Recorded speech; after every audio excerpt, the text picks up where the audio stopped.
City ಸಾಕಾಗಿ ಹೋಗಿದ್ಯಾ? ನಿಮ್ಗಾಗಿ ಕಾದಿದೆ ಹಸಿರ ಸ್ವರ್ಗ Max Terrahill manage farm land. Private farm plot ತಗೊಳ್ಳಿ. 20+ ಪ್ರೀಮಿಯಂ ಅಮ್ಯುನಿಟೀಸ್ ಜೊತೆ ರೆಸಾರ್ಟ್ ಸ್ಟೈಲ್ ಜೀವನ ನಡೆಸಿ. ಕೇವಲ 42 ಲಕ್ಷ ರೂಪಾಯಿನಿಂದ ಆರಂಭ. Max Terrahill, where nature meets luxury. ಆಸಕ್ತರು ಕಾಲ್ ಮಾಡಿ ಅಥವಾ ಡಿಸ್ಕ್ರಿಪ್ಷನ್ ಮತ್ತು ಪಿನ್ ಕಾಮೆಂಟ್ ನಲ್ಲಿರೋ ಲಿಂಕ್ ಚೆಕ್ ಮಾಡಿ. ಸ್ನೇಹಿತರೆ, ಈ 5 ವಸ್ತುಗಳನ್ನ ಕೂಡಲೇ ಬಿಸಾಕಿ. ಈ ವಿಡಿಯೋ ನೋಡಿದ ತಕ್ಷಣ ಮೊದಲು ಎಸೆಯೋಕೆ ಶುರು ಮಾಡಿ. ದೇಶಾದ್ಯಂತ ದಸರಾ ಶುರುವಾಗಿದ್ದು ನವರಾತ್ರಿ ಕ್ಲೀನಿಂಗ್ ಜೋರಾಗಿ ನಡೀತಾ ಇದೆ. ಮನೆಗಳಲ್ಲಿ ಸಂಧಿ ಮೂಲೆ ಬಿಡದೆ ಗುಡಿಸ್ತಿದ್ದಾರೆ. ಆದರೆ ಈ 5 ವಸ್ತುಗಳನ್ನ ಬಿಸಾಕಲಿಲ್ಲ ಅಂದ್ರೆ ನಿಮ್ಮ ಲೈಫ್ ಯಾವತ್ತೂ ಚೇಂಜ್ ಆಗಲ್ಲ. ಇದೇ ಕಸ ನಿಮ್ಮ ಜೀವನದ 70% ಕಂಟ್ರೋಲ್ ಮಾಡ್ತಿರೋದು. ಸೊ ಇದು ಕ್ಲಿಯರ್ ಆದ್ರೆ ನಿಮ್ಮ ಲೈಫಲ್ಲಿ ನಿಜವಾದ ಕ್ಲೀನಿಂಗ್ ಆಗುತ್ತೆ.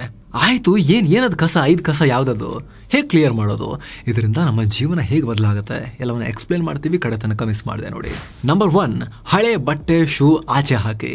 ಸ್ನೇಹಿತರೆ, ಮೊದಲು ನಿಮ್ಮ ವಾರ್ಡ್ರೋಬ್ ತೆಗೆದು ನೀವು 1 ವರ್ಷವಾದ್ರೂ ಟಚ್ಚೇ ಮಾಡಿಲ್ಲ ಅಂತ ಅನಿಸೋ ಬಟ್ಟೆ ಶೂಗಳನ್ನ ಹೊರಗೆ ಹಾಕಿ. ನೀವು ರೆಗ್ಯುಲರ್ ಆಗಿ ಯೂಸ್ ಮಾಡೋ ಅಥವಾ ವಾರಕ್ಕೊಂದ್ಸಲಿನಾದ್ರೂ ಅಥವಾ ತಿಂಗಳಿಗೊಂದ್ಸಲಿನಾದ್ರೂ ಯೂಸ್ ಮಾಡೋ, ವರ್ಷಕ್ಕೊಂದು 4 ಸಲಿನಾದ್ರೂ ಯೂಸ್ ಮಾಡೋ ವಸ್ತುಗಳ ಬಗ್ಗೆ, ಬಟ್ಟೆಗಳ ಬಗ್ಗೆ ಹೇಳ್ತಿಲ್ಲ ನಾವು. ನೀವು ಯಾವತ್ತೂ ಮುಟ್ಟದ ಆ ಬಟ್ಟೆಗಳು ನಿಮ್ಮ ಬಳಿ ಇದೆ ಅನ್ನೋದೇ ನಿಮಗೆ ಮರ್ತು ಹೋಗಿ, ಅಸ್ತಿತ್ವನೇ ಮರ್ತು ಹೋಗಿರುವಂತಹವುಗಳನ್ನ ಹೊರಗೆ ಹಾಕಿ. ಫಸ್ಟಿಗೆ ಬಿಸಾಕಿ ಅಂತಲ್ಲ, ತೆಗೆದು ಅವುಗಳಿರೋ ಜಾಗದಿಂದ ಒಂದು ಕಡೆ ತಂದು ಹಾಳಲ್ಲಿ ಒಂದು ಜಾಗದಲ್ಲಿ ಹಾಕಿ ಅದನ್ನು.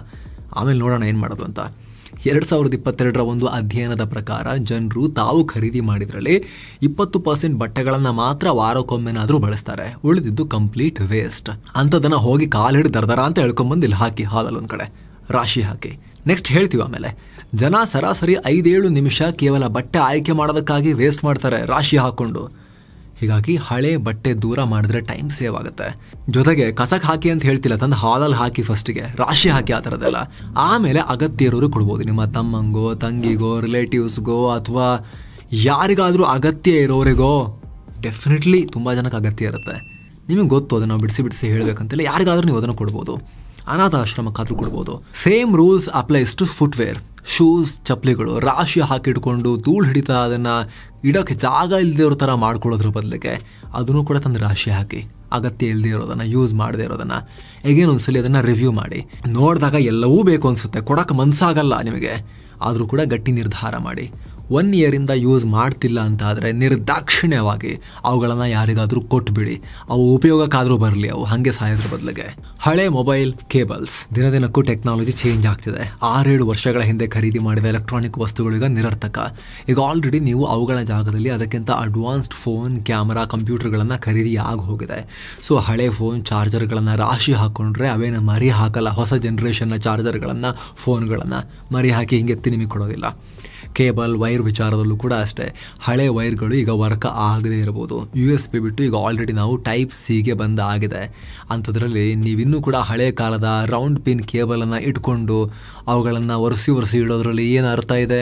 ಪ್ರತಿ 3 ವರ್ಷಕ್ಕೊಮ್ಮೆ 60% ಎಲೆಕ್ಟ್ರಾನಿಕ್ ವಸ್ತುಗಳು ಯೂಸ್ ಆಗಿ ಹಾಗೆ ಸೈಡಲ್ಲಿ ಉಳ್ಕೊಳ್ತವೆ. ಪ್ರತಿ ವರ್ಷ 62 ಮಿಲಿಯನ್ ಟನ್ನಷ್ಟು ಈ ವೇಸ್ಟ್ ಉತ್ಪತ್ತಿಯಾಗುತ್ತೆ. ಹೀಗಾಗಿ ಹಳೆಯ ಬಳಸದೇ ಇರೋ ಯಾವುದೇ ಎಲೆಕ್ಟ್ರಾನಿಕ್ ಉಪಕರಣ ಇದ್ರೂ ಕೂಡ ಒಂದ್ಸಲಿ ನೋಡಿ, ಚೆನ್ನಾಗಿದೆ ಅಂದರೆ ಯಾರಿಗಾದರೂ ಅಗತ್ಯ ಇರೋರಿಗೆ ಕೊಡಿ. ಇಲ್ಲ ಅಂದರೆ ರೀಸೈಕಲ್ ಮಾಡೋಕೆ ಹಾಕಿ. ಎಲೆಕ್ಟ್ರಾನಿಕ್ ಶಾಪಿಗೆ ತೊಗೊಂಡೋಗಿ ಕೊಡಿ. ಅವ್ರು ಯಾರಿಗಾದ್ರೂ ಮಾರ್ಕೊಳ್ಳಿ. ಅಟ್ಲೀಸ್ಟ್ ನಿಮಗೆ ದುಡ್ಡು ಕೊಡ್ತಾರೆ ಅಂದರೆ ಅವು ಕೇಳ್ಕೊಂಬನ್ನಿ. ಇಲ್ಲಾಂದರೆ ಪುಕ್ಸಟನಾರು ತಗೊಳ್ಳೋ ಮರೆ ಅಂತ ಕೊಟ್ಟು ಬನ್ನಿ. ಎಲ್ಲಿ ಬಿಸಾಕೋದಕ್ಕಿಂತ ಅದನ್ನ ಆಮೇಲೆ ಮತ್ತೆ ಈ ಪ್ರಕೃತಿಯಲ್ಲಿ ಮಾಲಿನ್ಯದ ಹಜಾರ್ಡನ್ನು ನೀವು ಕ್ರಿಯೇಟ್ ಮಾಡೋದ್ರ ಬದಲಿಗೆ, ಆಪತ್ತನ್ನು ಕ್ರಿಯೇಟ್ ಮಾಡೋದ್ರ ಬದಲಿಗೆ. ಏನೋ ಸ್ನೇಹಿತರೆ, ವರದಿಯಲ್ಲಿ ಮುಂದುವರಿಯುವ ಮುನ್ನ 7 ಸೈನ್ಸ್ ಟೂರಿಸಂ ಕಂಪನಿ ಕಾಶಿ ಅಯೋಧ್ಯೆಗೆ ಮತ್ತೊಂದು ಟ್ರಿಪ್ ಆಯೋಜನೆ ಮಾಡಿದೆ. ಬೆಸ್ಟ್ ಆಫರ್ ಪ್ರೈಸ್ ಕೇವಲ 39,500 ರೂಪಾಯಿ ಮಾತ್ರ. Kashi Ayodhya Triveni Sangam, Gaya, Bodh Gaya 4 night 5 days trip ಇದು. ಈ ಪ್ಯಾಕೇಜ್ ನಲ್ಲಿ ಫ್ಲೈಟ್ ಟಿಕೆಟ್ಸ್, 3 ಸ್ಟಾರ್ ಹೋಟೆಲ್ ನಲ್ಲಿ ಸ್ಟೇ, ಆಲ್ ಮೀಲ್ಸ್, ದೇವರ ದರ್ಶನ, AC ಟ್ರಾನ್ಸ್ಪೋರ್ಟ್ ವ್ಯವಸ್ಥೆ, ಬೋಟಿಂಗ್ ಮತ್ತು auto charges, 24/7 Kannada tour manager, ಹಿರಿಯ ನಾಗರಿಕರಿಗೆ ವಿಶೇಷ ಕೇರ್ ಕೂಡ ಇರುತ್ತೆ. ಹೊರಡೋ ದಿನ 25 ಅಕ್ಟೋಬರ್ 2025. ಕೆಲವೇ ಸೀಟುಗಳು ಲಭ್ಯ. ಆಸಕ್ತರು ಈ ನಂಬರ್ಗೆ ಕಾಲ್ ಮಾಡಿ ನಿಮ್ಮ ಸೀಟನ್ನು ಕೂಡ ಬುಕ್ ಮಾಡಿ. ಬನ್ನೀಗ ವರದಿಯಲ್ಲಿ ಮುಂದುವರಿಯೋಣ. ಎಕ್ಸ್ಪೈರಿ ಆದ ವಸ್ತುಗಳು. ಒಂದ್ ರೌಂಡ್ ನಿಮ್ಮ ಎಲ್ಲ ಆಹಾರ ವಸ್ತು, ಕಾಸ್ಮೆಟಿಕ್ಸ್, ಔಷಧ, ಟೂತ್ ಪೇಸ್ಟ್ ಎಲ್ಲವನ್ನ ಹಿಡ್ಕೊಂಡು ಎಲ್ಲ ಒಂದ್ಸಲ ಚೆಕ್ ಮಾಡಿ. ಯಾವ್ಯಾವ ವಸ್ತುಗಳ ಎಕ್ಸ್ಪೈರಿ ಡೇಟ್ ಮುಗಿದಿದೆ, ಡೇಟ್ ಬಾರ್ ಆಗಿದ್ರೆ ಅವುಗಳನ್ನ ಬಿಸಾಕಿ. ಅಧ್ಯಯನಗಳ ಪ್ರಕಾರ ಉತ್ಪಾದನೆಯಾದ 1/3 ಆಹಾರ ಉತ್ಪನ್ನಗಳು ಎಕ್ಸ್ಪೈರ್ ಆಗಿ ವೇಸ್ಟ್ ಆಗ್ತವೆ, ಯೂಸ್ ಮಾಡ್ತಿಲ್ಲ. ಹೀಗಾಗಿ ಅದನ್ನ ದೂರ ಮಾಡಿ. ನಿಮ್ಮ ಆರೋಗ್ಯಕ್ಕೂ ಒಳ್ಳೆಯದು, ಜೀವನಕ್ಕೂ ಒಳ್ಳೆಯದು. ಇಲ್ಲ ಎಕ್ಸ್ಪೈರಿ ಡೇಟ್ ಹತ್ತತ್ರ ಬರ್ತಿದೆ, ಇನ್ನೊಂದು ವಾರದಲ್ಲಿ ಎಕ್ಸ್ಪೈರ್ ಆಗುತ್ತೆ, ನಮಗೆ ಯೂಸ್ ಇಲ್ಲ ಅಂತ ಹೇಳಿದ್ರೆ ಯಾರಿಗಾರು ಯೂಸ್ ಮಾಡ್ಕೊಳ್ಳೋರ್ಗಾದ್ರೂ ಕೊಡಿ, ಹೇಳಿಬಿಟ್ಟು ಒಂದು ವಾರದಲ್ಲಿ ಎಕ್ಸ್ಪೈರ್ ಆಗುತ್ತೆ ಇವಾಗಲೇ ಯೂಸ್ ಮಾಡ್ಕೊಳ್ಳಿ ಅಂತ. ಸುಮ್ಮನೆ ವೇಸ್ಟ್ ಮಾಡೋದ್ರಲ್ಲಿ ಅರ್ಥ ಇಲ್ಲಲ್ಲ ಸ್ನೇಹಿತರೆ. ಹಳೆ ಬಿಲ್ ಪೇಪರ್ಗಳು, ಹಳೆ ಬಸ್ ಟಿಕೆಟ್, ಸಿನಿಮಾ ಟಿಕೆಟ್, ಯಾವುದೋ ಗತ ಕಾಲದಲ್ಲಿ ತಗೊಂಡಿದ್ದ ರಶೀದಿ ಬಿಲ್ಗಳು, ಅಗತ್ಯವಿಲ್ಲದ ಕಾಗದ ಪತ್ರ ಇವುಗಳನ್ನೆಲ್ಲ ಕ್ಲಿಯರ್ ಮಾಡಿ. ಯಾವುದು ಇಂಪಾರ್ಟೆಂಟ್ ಅನಿಸುತ್ತೆ ಅದಷ್ಟೇ ಇಟ್ಕೊಳ್ಳಿ. ಬೇಕಾದರೆ ಕೆಲವೊಂದು ಫೋಟೋ ತೆಗೆದು ಡಿಜಿಟಲೈಸ್ ಮಾಡಿ ಇಟ್ಕೋಬೋದು. ಒಬ್ಬ ವ್ಯಕ್ತಿ ಸರಾಸರಿ 5 ರಿಂದ 10 ವರ್ಷಗಳಷ್ಟು ಡಿಜಿಟಲೈಸ್ ಮಾಡಬಹುದಾದ ಹಳೆ ಪೇಪರ್ಗಳನ್ನು ಹಾಗೆ ರಾಶಿ ಹಾಕೊಂಡಿರ್ತಾರೆ. ಹೀಗಾಗಿ ಇವನ್ನೆಲ್ಲ ಫೋನ್, ಲ್ಯಾಪ್ಟಾಪ್ನಲ್ಲಿ ನೀವು ಡಿಜಿಟಲ್ ಫಾರ್ಮ್ನಲ್ಲಿ ಸ್ಕ್ಯಾನ್ ಮಾಡಿ ಸೇವ್ ಮಾಡಿ ಇಟ್ಕೋಬೋದು, ಉಳಿದಿದ್ದನ್ನು ಬಿಸಾಕ್ಬೋದು. ನೆಕ್ಸ್ಟ್, ಡಿಜಿಟಲ್ ಕಸ. ಎಸ್, ಇವತ್ತಿನ ಯುಗದಲ್ಲಿ ತುಂಬ ಇಂಪಾರ್ಟೆಂಟ್ ಇದು. ಅವಶ್ಯಕವಿಲ್ಲದ ಆ್ಯಪ್ಗಳು, ರಾಶಿ ತುಂಬಿರೋ ಇಮೇಲ್, 100 ಸ್ಕ್ರೀನ್ ಶಾಟ್ಸ್, ಇದೆಲ್ಲ ಡಿಲೀಟ್ ಮಾಡಿ. ಸುಮ್ಮನೆ ಕೆಲಸ ಇಲ್ಲದೆ ದಿನಕ್ಕೆ 100 ಸಲ ಅನಗತ್ಯ ಆ್ಯಪ್ಗಳ ನೋಟಿಫಿಕೇಶನ್ ನೋಡೋಕೆ ಫೋನ್ ತೆಗಿತಾ ಇರ್ತೀವಿ. ನಮ್ಮ ಸ್ಕ್ರೀನ್ ಟೈಮ್ನಲ್ಲಿ ಅರ್ಧ ಗಂಟೆ ಇದಕ್ಕೆ ಹೋಗಿರುತ್ತೆ, ಕೆಲವೊಂದ್ಸಲ 1 ಗಂಟೆ ಮೇಲೆ ಹೋಗಿರುತ್ತೆ. ಹೀಗಾಗಿ ಇಂಥದ್ದನ್ನು ಡಿಲೀಟ್ ಮಾಡಿದ್ರೆ ಟೈಮ್ ಆದರೂ ಸೇವ್ ಆಗುತ್ತೆ. ಇದೆಲ್ಲ ಯಾಕೆ ಮಾಡಬೇಕು ಸ್ನೇಹಿತರೆ? ನಾವು ಇಷ್ಟೊತ್ತು ಮಾತನಾಡಿದ್ದು ಮಿನಿಮಲಿಸಮ್ ಬಗ್ಗೆ. ಮಿನಿಮಲಿಸಮ್ ಅಂದರೆ ಲೈಫ್ನ ಸಿಂಪಲ್ ಆಗಿ ಇಟ್ಕೊಳ್ಳೋದು, ಅಗತ್ಯಕ್ಕೆ ಬೇಕಾಗಿರೋದನ್ನ ಮಾತ್ರ ಇಟ್ಕೊಳ್ಳೋದು, ಕೇವಲ ಹ್ಯಾಬಿಟ್ಗೋಸ್ಕರ, ಮನಸ್ಸಿನ ಖುಷಿಗೋಸ್ಕರ ವಸ್ತುಗಳನ್ನು ತಗೊಂಡು ರಾಶಿ ಹಾಕ್ತಾ ಹೋಗೋದಲ್ಲ. ನಮ್ಮ ಬಳಿ ಯಾವುದೇ ವಸ್ತು ಇದ್ರೂ ಕೂಡ ಅದಕ್ಕೊಂದು ಇಂಟೆನ್ಷನ್, ಪರ್ಪಸ್ ಇರಬೇಕು. ಒಂದು ಪೆನ್ ತಗೊಳ್ತೀವಿ ಅಂದ್ರೂ ಕೂಡ ಅದಕ್ಕೊಂದು ಸರಿಯಾದ ಕಾರಣ ಇರಬೇಕು. ಚೆನ್ನಾಗಿದೆ, ಓ 100 ರೂಪಾಯಿನ, ಕೊಡ್ರಿ, ನಿನಗೊಂದು ಬೇಕಾ, ತಗೊಳ್ಳಿ 2 ಕೊಡ್ರಿ. ಅಲ್ಲ, ಅಗತ್ಯ ಇದ್ರೆ ಮಾತ್ರ. ಆ ಹೊಸ ಪೆನ್ ಬಂತು ಅಂದರೆ ಹಳೆ ಪೆನ್ ಅಲ್ಲಿರಬಾರ್ದು, ಬಿಸಾಕಬೇಕು. ಯಾರಿಗಾರು ಕೊಡಬೇಕಿಲ್ಲ ಅಂದರೆ ನೀವು ಅಯ್ಯೋ ವೇಸ್ಟ್ ಆಗುತ್ತೆ ಬಿಸಾಕಿದ್ರೆ, ಯಾರಿಗಾರು ಕೊಟ್ಟುಬಿಟ್ರೆ ದುಡ್ಡು ಕೊಟ್ಟಿದ್ದೀನಲ್ಲ, ಹಾಗಾದ್ರೆ ಹೊಸ ತಗೋಬೇಡಿ, ಅದನ್ನೇ ಯೂಸ್ ಮಾಡಿ. ಇದು ಮಿನಿಮಲಿಸಮ್. ಈ ಮಿನಿಮಲಿಸಮ್ನಲ್ಲಿ ಡಿಕ್ಲಟರಿಂಗ್ ಅಂದರೆ ಹಳೆ ವಸ್ತುಗಳನ್ನ ಬಿಸಾಕೋದು ಕೂಡ ದೊಡ್ಡ ಭಾಗ. ಹೇಗೆ ಒಬ್ಬ ಶಿಲ್ಪಿ ಒಂದು ಕಲ್ಲಲ್ಲಿ ಅನಗತ್ಯವಾಗಿರೋದನ್ನೆಲ್ಲ ಕತ್ತರಿಸಿ, ಕೆತ್ತಿ, ಬಿಸಾಕಿ ತೆಗೆದು ಹಾಕಿದಾಗ ಒಂದು ಅದ್ಭುತ ಶಿಲ್ಪ ಹೇಗೆ ತಯಾರಾಗುತ್ತೋ ಉಳಿದಿರೋ ಭಾಗದಲ್ಲಿ, ಹಾಗೆ ನಾವು ನಮ್ಮ ಲೈಫ್ನಲ್ಲಿ ಅನವಶ್ಯಕವಾಗಿರೋದನ್ನು ದೂರ ಮಾಡಿದ್ರೆ ನಮ್ಮ ಲೈಫ್ ಕೂಡ ಫೋಕಸ್ಡ್ ಆಗಿರುತ್ತೆ, ಕ್ಲಾರಿಟಿ ಇರುತ್ತೆ. ಯಾಕಂದರೆ ಕಂಪ್ಯೂಟರ್ CPU ಹೇಗೆ ರ್ಯಾಮ್ ಇರುತ್ತೋ ಹಾಗೆ ನಮ್ಮ ಮೆದುಳಿನಲ್ಲಿ ವರ್ಕಿಂಗ್ ಮೆಮೊರಿ ಇರುತ್ತೆ. ವರ್ಕಿಂಗ್ ಮೆಮೊರಿ ಒಂದು ಬಾರಿಗೆ 4-5 ಕೆಲಸಗಳನ್ನು ಮಾತ್ರ ಹ್ಯಾಂಡಲ್ ಮಾಡುತ್ತೆ. ಹೀಗಾಗಿ ಆಪ್ಷನ್ಸ್ ಕಮ್ಮಿ ಇದ್ದಷ್ಟು ಕೂಡ ಫೋಕಸ್ಡ್ ಟಾಸ್ಕ್ಗಳ ಕಣ್ಮುಂದೆ ಇದ್ದಾಗ ನಮ್ಮ ಬ್ರೈನ್ ಕೂಡ ಫೋಕಸ್ಡ್ ಆಗಿ, ಪ್ರೊಡಕ್ಟಿವ್ ಆಗಿ ಆ ಟಾಸ್ಕ್ಗಳನ್ನು ಫಿನಿಶ್ ಮಾಡಿ ಮುಗಿಸ್ಬಿಡುತ್ತೆ. ಪ್ರೊಡಕ್ಟಿವ್ ಆಗ್ತೀವಿ ನಾವು. 108 ಬಟ್ಟೆಗಳನ್ನು ಇಟ್ಕೊಂಡು ಆಯ್ಕೆ ಮಾಡು ಅಂದರೆ ಯಾವುದೋ ಹಾಕೊಂಡು ಹೋಗೋದೀಗ ಅಂತ ತಲೆ ಕೆಡಿಸ್ಕೊಡುತ್ತೆ ಬ್ರೈನ್. ಅದೇ ಸರಿಯಾಗಿರೋದು, ಒಳ್ಳೆ ಕ್ವಾಲಿಟಿದು, ಯಾವ್ದು ಹಾಕಿದ್ರೂ ಖುಷಿ ಕೊಡುವಂಥದ್ದು, ಟಾಪ್ ನಾಚ್ ಕ್ವಾಲಿಟಿದು 4-5 ಬಟ್ಟೆ ಇಟ್ಕೊಂಡ್ರು ಕೂಡ, ರಿಪೀಟ್ ಹಾಕಿದ್ರು ಕೂಡ ಯಾರ ಕಣ್ಣಿಂದೇನು ರಕ್ತ ಬರೋಲ್ಲ ನಿಮ್ಮನ್ನು ನೋಡಿ. ನಿಮಗೆ ಕಂಫರ್ಟಬಲ್ ಫೀಲ್ ಆಗಬೇಕು, ನೀವು ಅದನ್ನು ಹಾಕೊಳ್ಳಿ ಸ್ನೇಹಿತರೆ. ಲೈಫ್ ತುಂಬ ಸ್ಮೂತ್ ಆ್ಯಂಡ್ ಸಿಂಪಲ್ ಅಂತ ಅನ್ಸುತ್ತೆ.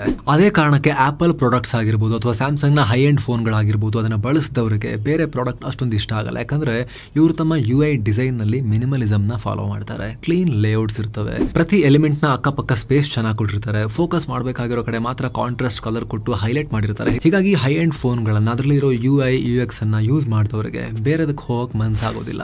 ಟೈಮ್ ಉಳಿಯುತ್ತೆ. ಎಸ್, ಮಿನಿಮಲಿಸಮ್ ಟೈಮ್ ಕೂಡ ಸೇವ್ ಆಗುತ್ತೆ. ಯಾಕಂದ್ರೆ ಆಪ್ಷನ್ಸ್ ಕಮ್ಮಿ, ಡಿಸ್ಟ್ರಾಕ್ಷನ್ಸ್ ಇರೋದಿಲ್ಲ, ಜೊತೆಗೆ ಕಡಿಮೆ ವಸ್ತುಗಳಿರೋದ್ರಿಂದ ಮೇಂಟೆನೆನ್ಸ್ಗೂ ಜಾಸ್ತಿ ಟೈಮ್ ಹೋಗಲ್ಲ. ಉದಾಹರಣೆಗೆ ಮನೆ ತುಂಬಾ ರಾಶಿ ಹಾಕೊಂಡಿರ್ತಾರೆ, ಮಕ್ಕಳ ಟಾಯ್ಸ್ ಅಂತ ಮಕ್ಕಳು ಆಟ ಆಡೋದು ಬಿಟ್ಟು ತುಂಬ ಟೈಮ್ ಆಗಿರುತ್ತೆ, ಆದರೂ ಕೂಡ ರಾಶಿ ಇಟ್ಕೊಂಡಿರ್ತಾರೆ. ಮನೆ ತುಂಬಾ ವಸ್ತುಗಳು, ಕಾಲಿಡಕ್ಕೆ ಜಾಗ ಇಲ್ಲ, ಅಷ್ಟು ವಸ್ತುಗಳನ್ನು ಹಾಕೊಂಡಿರ್ತಾರೆ, ಯೂಸ್ ಯಾವುದು ಸರಿಯಾಗಿ ಮಾಡ್ತಿರಲ್ಲ. ಅಂಥದ್ರಲ್ಲಿ ಸ್ನೇಹಿತರೆ ಅದನ್ನು ಕೂಡ ತಂದು ರಾಶಿ ಹಾಕಿ. ಯಾವುದೆಲ್ಲ ಯೂಸ್ ಆಗ್ತಿಲ್ಲ ಆದರೂ ಮನೇಲಿದೆ, ಅದು ಕಿಡ್ಸ್ ಟಾಯ್ಸ್ ಆಗಿರ್ಬೋದು, ನಿಮ್ಮ ವಸ್ತುಗಳಾಗಿರ್ಬೋದು, ಮನೆಗಂತ ತಂದಿಟ್ಟಿದ್ದು ಯೂಸ್ ಆಗದೆ ಇರೋದಾಗಿರ್ಬೋದು, ಅಗತ್ಯಕ್ಕಿಂತ ಜಾಸ್ತಿ ಇದ್ದರೆ, ಜಾಗವನ್ನು ಸುಮ್ಮನೆ ಅದು ಕನ್ಸ್ಯೂಮ್ ಮಾಡಿಕೊಂಡು ಇಡೀ ಮನೆ ಫುಲ್ ಕೊಂಪೆ ರೀತಿ ಆಗಿ ಹೋಗಿದ್ರೆ ತಂದು ರಾಶಿ ಹಾಕಿ. ಮನೇಲಿ ಎಷ್ಟು ಜಾಗ ಹೊಸದಾಗಿ ಕ್ರಿಯೇಟ್ ಆಗುತ್ತೆ ನೋಡಿ. ಯಾರಿಗಾದರೂ ಕೊಡಿ, ಆಡೋ ಮಕ್ಕಳಿರೋರಿಗೆ ಕೊಡಿ.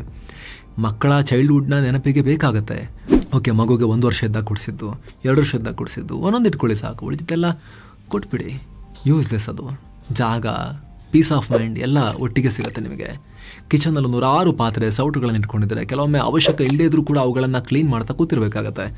ಆದರೆ ಅವಶ್ಯಕತೆ ಇರೋದಷ್ಟೇ ಇದ್ದರೆ 20 ರಿಂದ 30% ನಿಮ್ಮ ಟೈಮ್ ಸೇವ್ ಆಗುತ್ತೆ. ಅಲ್ಲದೆ ಫ್ರೀ ಟೈಮನ್ನು ನೀವು ಇಂಪಾರ್ಟೆಂಟ್ ಕೆಲಸಗಳಿಗೆ ಬಳಸ್ಕೊಳ್ಬೋದು.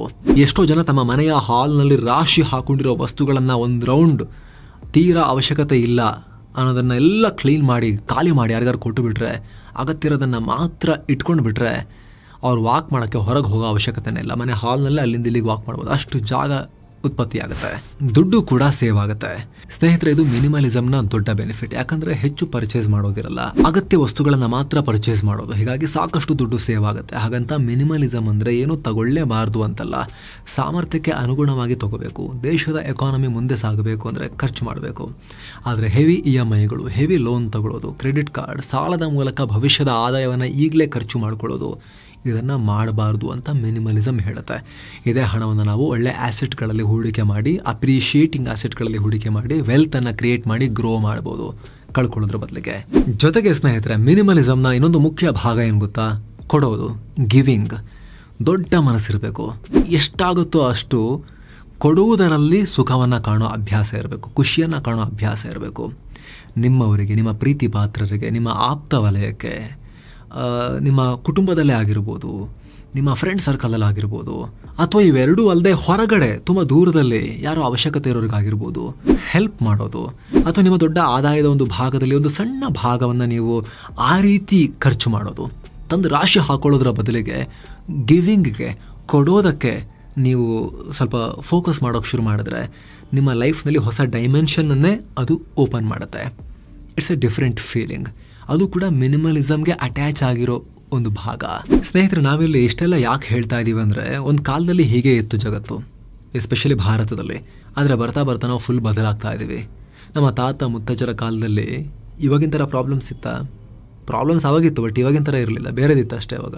ಬಟ್ ಇವಾಗಿನ ಥರದ ಸಮಸ್ಯೆಗಳಿರಲಿಲ್ಲ. ನಮ್ಮ ಅಪ್ಪ ಅಮ್ಮಂದಿರ ಕಾಲದಲ್ಲೂ ಕೂಡ ಪ್ರಾಬ್ಲಮ್ ಆಫ್ ಪ್ಲೆಂಟಿ ಅನ್ನೋದಿರಲಿಲ್ಲ. ಲಿಮಿಟೆಡ್ ಆಪ್ಷನ್ಸ್ ಇರ್ತಾ ಇದ್ವು. ಅದಕ್ಕೆ ತಕ್ಕಂತೆ ಲಿಮಿಟೆಡ್ ವಸ್ತುಗಳನ್ನೇ ಅವರು ಪರ್ಚೇಸ್ ಮಾಡ್ತಾ ಇದ್ರು. ಚಾಪೆ ಇದ್ದಷ್ಟೇ ಕಾಲು ಚಾಚ್ತಾ ಇದ್ರು. ಆದರೆ ಇವಾಗ ಆನ್ಲೈನ್ ಶಾಪಿಂಗ್ ಆ್ಯಪ್ಗಳಿಂದ, ಜಗಮಗಿಸುವ ಮಾಲ್, ಸೂಪರ್ ಮಾರ್ಕೆಟ್ಗಳಿಂದ ಏನು ಬೇಕಂದ್ರೂ ಹೊಸದೇ ತಗೋಬೇಕು. ಅದರಲ್ಲೂ ಲೇಟೆಸ್ಟ್ ಮಾಡೆಲ್ದೇ ಪರ್ಚೇಸ್ ಮಾಡಬೇಕು.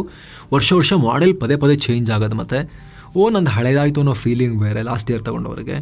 ಈ ಕನ್ಸ್ಯೂಮರಿಸಮ್ ಹೆಚ್ಚಾಗಿದೆ. 2023 ಒಂದು ಸರ್ವೆ ಪ್ರಕಾರ ಆನ್ಲೈನ್ ಸೇಲ್ ಇದ್ದಾಗ 55% ಜನ ಭಾರತೀಯರು ಇಂಪಲ್ಸಿವ್ ಪರ್ಚೇಸ್ ಮಾಡ್ತಾರೆ. ಅಂದರೆ ಇಂಥ ಐಟಮ್ ಬೇಕು ಅಂತ ಮೊದಲೇ ಪ್ಲ್ಯಾನ್ ಮಾಡಿದೆ, ಆ ರಿಕ್ವೈರ್ಮೆಂಟ್ ಬಂದಿರೋದಿಲ್ಲ ರಿಯಲ್ ಆಗಿ ಅವ್ರ ಲೈಫಲ್ಲಿ. ಆದರೆ ಸೇಲ್ ಇದೆ ಅನ್ನೋ ಕಾರಣಕ್ಕೋಸ್ಕರ ಅವ್ರ ಬೇನ್ ತಗೋ ಇಲ್ಲಾಂದರೆ ನೀನು ಏನೋ ಕಳ್ಕೊಂಡ್ಬಿಡ್ತೀಯ ತಗೋ ಅಂತ ಫೋರ್ಸ್ ಮಾಡಿರುತ್ತೆ, ತೊಗೊಂಡ್ಬಿಟ್ಟಿರ್ತಾರೆ. ಬಹಳ ಸಲ ಅವರಿಗೆ ಆ ವಸ್ತುವಿನ ಅವಶ್ಯಕತೆ ಕೂಡ ಇರೋದಿಲ್ಲ. ಹೀಗಾಗಿ ನಾವು ಮತ್ತೆ ಮಿನಿಮಲಿಸಮ್ ಕಡೆಗೆ ಮುಖ ಮಾಡೋದು ಈಗಿನ ಕಾಲದ ಅನಿವಾರ್ಯತೆ. ಹಾಗಂತ ಎಲ್ಲರೂ ಏನು ಪರ್ಚೇಸ್ ಮಾಡದೆ ಎಕಾನಮಿಯನ್ನು ಶಟ್ ಡೌನ್ ಮಾಡಿಬಿಡಿ ಅಂತ ಅಲ್ಲ. ಪರ್ಚೇಸ್ ಮಾಡಬೇಕು, ಆದರೆ ಅದರಲ್ಲೊಂದು ಅಭಿರುಚಿ ಇರಬೇಕು. ಅದರಲ್ಲಿ ಒಂದು ಡಿಸಿಪ್ಲಿನ್ ಅನ್ನೋದಿರಬೇಕು. 3 ಹೊತ್ತು ಸೊಪ್ಪು ತಿನ್ಕೊಂಡು ಇದು ಬಿಡ್ತೀನಿ ಎಷ್ಟೇ ದುಡ್ಡಿದ್ರು ಕೂಡ ನಾನು, ಆ ರೀತಿ ಅಲ್ಲ. ಅವರವರ ಸಾಮರ್ಥ್ಯಕ್ಕೆ ತಕ್ಕಂತೆ ಖರ್ಚು ಮಾಡಬೇಕು. ಆದರೆ ಅಗತ್ಯ ಇರೋದನ್ನು ಮಾತ್ರ ಮಾಡಬೇಕು. ಒಂದು ವಸ್ತು ಇದೆ ಅಂತ ಹೇಳಿದ್ರೆ ಆ ವಸ್ತುವಿನಿಂದ ಆಗಬೇಕಾಗಿರೋ ಕೆಲಸ ಅದರಿಂದ ಆಗ್ತಿದೆ, ಇನ್ನೊಂದು ಅವಶ್ಯಕತೆ ಇಲ್ಲ ಅಂತ ಹೇಳಿದ್ರೆ ಇದನ್ನು ಪಕ್ಕಕ್ಕೆ ಸೈಡಿಗೆ ತಳ್ಳಿಬಿಟ್ಟು ಧೂಳು ಹಿಡಿಯೋಕ್ಕಿಟ್ಟು ಇನ್ನೊಂದು ತಗೊಳ್ಳೋದಿದೆಯಲ್ಲ, ಅದು ತುಂಬ ದೊಡ್ಡ ಪ್ರಾಬ್ಲಮ್. ಬಡವರು, ಮಧ್ಯಮ ವರ್ಗದವರು ದೊಡ್ಡ ಪ್ರಮಾಣದಲ್ಲಿ ಈ ಅನ್ನೆಸೆಸರಿಯಾಗಿ ತಮ್ಮನ್ನು ತಾವು ಇನ್ನಷ್ಟು ಬಡತನಕ್ಕೆ ದೂಡೋದನ್ನು ಇದರಿಂದ ತಪ್ಪಿಸ್ಕೊಳ್ಬೋದು ಸ್ನೇಹಿತರೆ. ಈ ರೀತಿ ಅನ್ನೆಸೆಸರಿ ಪರ್ಚೇಸ್ ಮಾಡೋದನ್ನು ಸ್ಟಾಪ್ ಮಾಡಿದಾಗ, ನನ್ನ ಹತ್ರ ದುಡ್ಡಿದೆ ತಗೊಳ್ತೀನಿ ಅನ್ನೋರು ಈಗಿರೋದನ್ನ ಯಾರಿಗಾರು ಕೊಟ್ಟುಬಿಟ್ಟು ಅಟ್ಲೀಸ್ಟ್ ಅವ್ರಿಗಾರು ಹೆಲ್ಪ್ ಆಗುತ್ತೆ. ಆವಾಗ ನೀವು ಹೊಸದು ತಗೊಳ್ಬೋದು. ದುಡ್ಡಿದ್ದವ್ರು ತಗೋಬಾರ್ದು ಅಂತಲ್ಲ, ದುಡ್ಡಿದ್ದವ್ರಿಗೆ ದುಡ್ಡು ಉಳಿಸೋ ಉದ್ದೇಶ ಅಲ್ಲ ಇಲ್ಲಿ. ಅವರಿಗೆ ಪೀಸ್ ಆಫ್ ಮೈಂಡ್ ಸಿಗುತ್ತೆ ಸ್ನೇಹಿತರೆ. ನಿಮ್ಮ ಹತ್ರ ಎಷ್ಟೇ ದುಡ್ಡಿರಲಿ, ನೀವು ರಾಶಿ ಹಾಕೊಂಡ ನಿಮಗೆ ಪೀಸ್ ಆಫ್ ಮೈಂಡ್ ಸಿಗೋದಿಲ್ಲ. ಅದರ ಬದಲಾಗಿ ನಿಮ್ಮ ಮನೆ, ನಿಮ್ಮ ಪಾಕೆಟ್, ನಿಮ್ಮ ಬ್ಯಾಗ್ ಎಷ್ಟು ಬೇಕಷ್ಟು ಅಗತ್ಯ ವಸ್ತುಗಳೊಂದಿಗೆ ನೀಟಾಗಿ ಸ್ಟ್ರೀಮ್ಲೈನ್ಡ್ ಆಗಿದ್ದಾಗ ನಿಮಗೆ ಪೀಸ್ ಆಫ್ ಮೈಂಡ್ ಮತ್ತು ಆ ಹ್ಯಾಪಿನೆಸ್ ಸಿಗುತ್ತೆ. ಸೊ ನೀವು ತಗೊಳ್ಳಿ, ಚೆನ್ನಾಗಿ ಖರ್ಚು ಮಾಡಿ ದುಡ್ಡಿರೋರು ಹೊಸದು ತಗೊಳ್ಳಿಬೇಕಾದ್ರೆ ಇರೋದನ್ನು ಯಾರಿಗಾದರೂ ಅಗತ್ಯ ಇರೋರಿಗೆ ಕೊಟ್ಬಿಡಿ. ಗಿವಿಂಗ್ ಅನ್ನೋ ಕಾನ್ಸೆಪ್ಟ್ ಬಗ್ಗೆ ಹೇಳಿದ್ವಲ್ಲ, ಅದನ್ನು ನೀವು ಇನ್ನೂ ಧಾರಾಳವಾಗಿ ಫಾಲೋ ಮಾಡ್ಬೋದು. ಎಷ್ಟೇ ಸಣ್ಣ ಅರ್ನಿಂಗ್ ಇರಲಿ, ಅದರ ಒಂದು ಸಣ್ಣ ಭಾಗವನ್ನು ಕೊಡೋದ್ರಲ್ಲಿ ಏನೂ ಪ್ರಾಬ್ಲಮ್ ಇಲ್ಲ. ರಾತ್ರಿ 10 ಗಂಟೆಗೆ ಏನೋ ಒಂದು ಕ್ವಿಕ್ ಕಾಮರ್ಸಲ್ಲಿ ಆರ್ಡರ್ ಮಾಡ್ತೀರಿ, ಅರ್ಜೆಂಟಾಗಿ ನಿಮಗೆ ಏನೋ ಒಂದು ತರಿಸ್ಬೇಕು ಅಂತ ಅನಿಸಿರುತ್ತೆ. ಎಸೆನ್ಷಿಯಲ್ ಏನಲ್ಲ, ಮ್ಯಾಚ್ ನೋಡ್ತಾ ತಿನ್ನೋಕೆ, ಮೂವಿ ನೋಡ್ತಾ ತಿನ್ನೋಕೆ ಪಾಪ್ಕಾರ್ನ್ ಬೇಕು ಅಂತ ಅನಿಸಿರುತ್ತೆ, ಅಥವಾ ಪಿಜ್ಜಾ ಬೇಕು ಅಂತ ಅನಿಸಿರುತ್ತೆ. ಮಳೆ ಜೋರಾಗಿ ಬೀಳ್ತಿರುತ್ತೆ, ತರಿಸ್ತಿರ್ತಿರಲ್ವ, 500 ರೂಪಾಯಿದೋ, 1000 ರೂಪಾಯಿದೋ, 1500 ರೂಪಾಯಿದೋ ತರಿಸ್ತಿರ್ತಿರಲ್ವ. ಅಲ್ಲ ಆ್ಯಡ್ ಟಿಪ್ ಅಂತಿರುತ್ತೆ, 30 ರೂಪೀಸು, 20 ರೂಪಾಯಿನೋ, 10 ರೂಪಾಯಿನೋ ಆ್ಯಡ್ ಮಾಡಿದ್ರೆ ಕೂಪನ್ ಕೋಡ್ ಅಂತೂ ಯೂಸ್ ಮಾಡಿರ್ತೀರಲ್ವ, ಕಂಪ್ನಿಯವ್ರು ಕೊಡ್ತಿರೋದು. ಜಸ್ಟ್ ಎಕ್ಸ್ಟ್ರಾ ಇದನ್ನೊಂದು ಆ್ಯಡ್ ಮಾಡಿದ್ರೆ 20-30 ರೂಪಾಯಿನ ಡೆಲಿವರಿ ಚಾರ್ಜಸ್ಗೆ ಆತ ಅಲ್ಲಿಂದ ಇಲ್ಲಿವರೆಗೆ ಮಳೆಯಲ್ಲಿ ಆ ರಿಸ್ಕ್ನಲ್ಲಿ ಬೈಕಲ್ಲಿ ಬಂದಿರ್ತಾರಲ್ವ, ನೀವೊಂದು ಎಕ್ಸ್ಟ್ರಾ 20-30 ರೂಪಾಯಿ ಆ್ಯಡ್ ಮಾಡಿದ್ರೆ ಮುಖದಲ್ಲಿ ಒಂದು ಸ್ಮೈಲ್ ಆದರೂ ಬರುತ್ತೆ ಅವರಿಗೆ. ಸೊ ಗಿವಿಂಗಿಗೆ ಹೇರಳವಾಗೇ ಇರಬೇಕು ಅಂತಿಲ್ಲ. ಸಣ್ಣ ಪುಟ್ಟ ಪ್ರಮಾಣದಲ್ಲಿ ಅವರವರ ಸಾಮರ್ಥ್ಯಕ್ಕೆ ತಕ್ಕಂತೆ ಪ್ರತಿಯೊಬ್ಬರು ಇದನ್ನು ಅನುಸರಿಸಬಹುದು, ಫಾಲೋ ಮಾಡ್ತಾ ಹೋಗಬಹುದು. ದೊಡ್ಡ ಹಾರ್ಟ್ ಇರಬೇಕು ಅಷ್ಟೇ. ಸೊಸೈಟಿಯನ್ನು ಬದಲಾಯಿಸಿಬಿಡಬಹುದು ಈ ಮಿನಿಮಲಿಸಮ್ ಪ್ಲಸ್ ಗಿವಿಂಗ್ನಿಂದ. ನಿಮಗೇನನ್ಸುತ್ತೆ? ಕಾಮೆಂಟ್ ಮಾಡಿ ತಿಳಿಸಿ ಸ್ನೇಹಿತರೆ. ಈ ವರದಿಯನ್ನು ಎಷ್ಟಾಗುತ್ತಷ್ಟು ಜನಕ್ಕೆ ಶೇರ್ ಮಾಡಿ. ಸಬ್ಸ್ಕ್ರೈಬ್ ಆಗಿಲ್ಲ ಅಂದರೆ ದಯವಿಟ್ಟು ಸಬ್ಸ್ಕ್ರೈಬ್ ಮಾಡಿ, ಪಕ್ಕದ ಬೆಲ್ ಐಕಾನ್ ಮೇಲೆ ಕ್ಲಿಕ್ ಮಾಡೋದನ್ನು ಯಾವುದೇ ಕಾರಣಕ್ಕೂ ಮರಿಬೇಡಿ. ಈ ಮಿನಿಮಲಿಸಮ್ ಮತ್ತು ಗಿವಿಂಗ್ ದೊಡ್ಡ ಟಾಪಿಕ್, ಇದು ತುಂಬ ವಿಚಾರ ಮಾತನಾಡ್ಬೋದು. ಕ್ವಿಕ್ಕಾಗಿ ಸ್ವಲ್ಪ ಅಷ್ಟೇ ನಾವು ಡಿಸ್ಕಸ್ ಮಾಡೋ ಪ್ರಯತ್ನ ಮಾಡಿದ್ದೇವೆ. ನಿಮಗೆ ಆಸಕ್ತಿ ಇತ್ತು ಅಂದರೆ ಹೇಳಿ, ಮತ್ತಷ್ಟು ನಾವು ಇದರ ಬೇರೆ ಬೇರೆ ಆಯಾಮಗಳನ್ನು ತರುವಂಥ ಪ್ರಯತ್ನವನ್ನು ಮಾಡ್ತೀವಿ. Thank you so much. ಮತ್ತೆ ಭೇಟಿ ಆಗ್ತಿರೋಣ. ನಮಸ್ತೆ.